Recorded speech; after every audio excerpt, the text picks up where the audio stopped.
Alors, chers programmeurs, quand on parle de PHP, le sigle PHP signifie PHP Hypertext Preprocessor. Il s'exécute sur un serveur et permet de dynamiser un site web. Quand on parle des sites web, il y a les sites web statiques et les sites web dynamiques. Les sites web statiques, ils ne permettent pas de véritable échange ni même d'interaction avec les visiteurs, tandis que les sites web dynamiques changent tout seul en fonction des visiteurs et de n'importe quel autre paramètre comme l'heure, la saison, etc. Parlons de la relation client-serveur. La relation client-serveur est un concept très important dans le PHP. Le client ici, c'est l'ordinateur qui demande une page web. Le serveur va envoyer la page web demandée au client.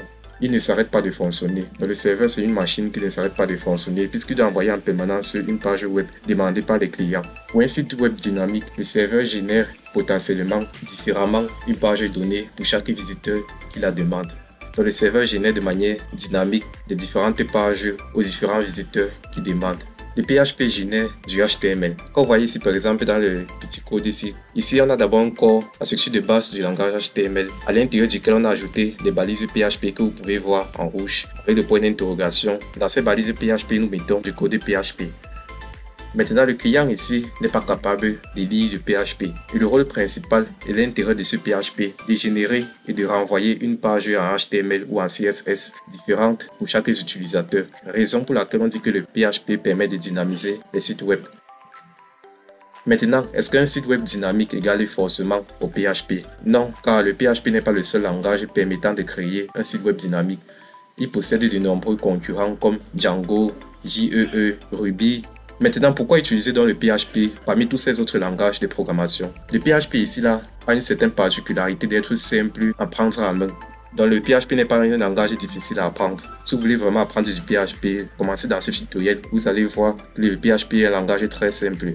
Maintenant, comme autre avantage du PHP par rapport aux autres, c'est que le PHP possède des fonctions prêtes à l'emploi. Ici, il s'agit ici des fonctions précodées qui peuvent être directement utilisées. Donc le PHP est très important dans ce sens-là. On a aussi une grande communauté. Le PHP possède une grande communauté, des plateformes en ligne, des forums en ligne pour faire des requêtes sur des informations concernant le PHP. Sans plus tarder, nous allons commencer avec un petit code, quelques petits codes concernant le PHP. Nous allons commencer ici avec l'exemple 1. L'exemple 1 concerne le PHP dans le HTML. Vous devriez savoir que le PHP peut être inséré dans le HTML.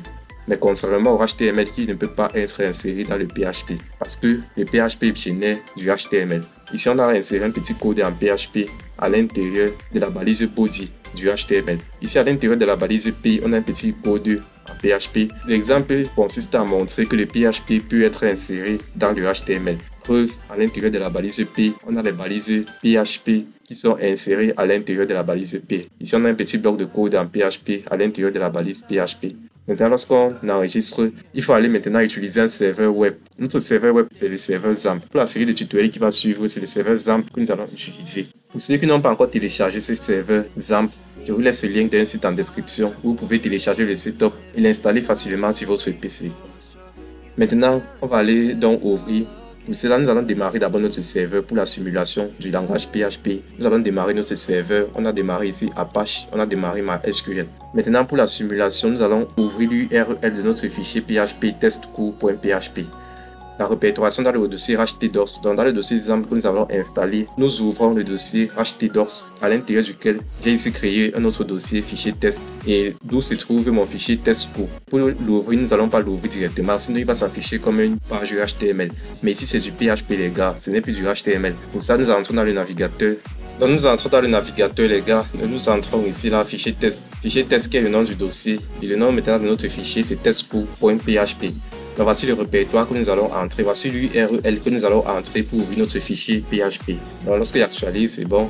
Ici on a bonjour Victor Hugo, je suis heureux de vous voir. Maintenant, concernant la syntaxe, pour comprendre le code, ici on a juste à l'intérieur de la balise P, ici on a bonjour, ici on a echo $nom. $nom ici c'est une variable. Pour créer les variables en PHP, on met $. Echo permet d'imprimer à l'écran la variable. Ici, on a donc echo Victor Hugo, puisqu'on a créé la variable ici avec $nom égale à Victor Hugo, ce qui donne bonjour Victor Hugo, je suis heureux de vous voir. Maintenant, si vous avez bien compris ce petit bloc de code, on passe au deuxième exemple. On passe à l'exemple de substitution de variables en PHP. Ici, on va d'abord créer une variable $prénom qui prend la valeur Agathe. Ici, là, on va mettre bonjour, $prénom. Donc, ici, ça va afficher bonjour Agathe. Ici, là, maintenant, écho bonjour, $prénom. Ici, la différence qu'on veut montrer, c'est qu'en mettant un double guillemet, on a substitution de variable $prénom par sa valeur Agathe. Tandis que lorsqu'on met un seul guillemet, ça va juste afficher le message bonjour $prénom. Il n'y aura pas de substitution de $prénom par sa valeur Agathe. Bon, bref, on enregistre dans le navigateur. Lorsque ici on actualise, bon, on va voir ici là bonjour Agathe et bonjour $prénom. Ici, là marque la différence des doubles guillemets et du simple guillemet. Le double guillemet permet d'imprimer donc la valeur de $prénom, ce qui met Agathe. Le simple guillemet ici va juste afficher le message tel qu'il est. Si ce deuxième exemple est aussi bon, on va passer au troisième exemple concernant la substitution plus la concaténation. Pour cette substitution de variables, nous allons ici créer deux variables. D'abord la variable qui prend la valeur Freddy, la variable $pays qui prend la valeur Cameroun. Maintenant, à l'intérieur de la balise PHP, dans Echo, Echo joue un peu le rôle de la fonction printf. Si vous avez déjà fait la programmation en C, Echo, bonjour, $non. Excusez-moi, il dit $, parce que c'est le signe $. La raison pour laquelle il dit $, parce que c'est le symbole $. Ici, là, ça va nous mettre bonjour, Freddy, puisque ça va remplacer $non par sa valeur qui est Freddy. Donc, ça va afficher bonjour, Freddy. Je suis heureux de vous voir ici. Ici, là, c'est une concaténation, donc il y aura ajout de cette variable ici juste après O. Donc, ça va mettre ici au Cameroun. J'ai mis ici la $pays. Pour faire la concaténation, la variable est précédée du point et suivie du point. Ici, là, je mets encore des guillemets juste pour mettre le point d'exclamation et je mets le point virgule. Tout comme le langage C, C++, PHP ici, là, termine également ses instructions avec le point virgule. Donc, c'est vraiment un langage de programmation, contrairement au langage HTML et CSS qui sont plutôt des langages de balises et de style. Nous allons enregistrer et aller dans le navigateur pour voir les effets. Ici, on a bonjour Frézy, je suis heureux de vous voir ici au Cameroun. On a donc une substitution de la variable par Freddy et également une autre substitution plus concaténation d'une autre variable par Cameroun.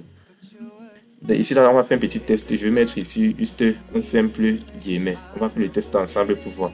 Je mets ici un simple guillemet. À la fin ici, je mets également un simple guillemet. Je mets le simple guillemet, j'enregistre donc. J'actualise dans le navigateur. Dans le navigateur, j'actualise. Regardons la dernière ligne.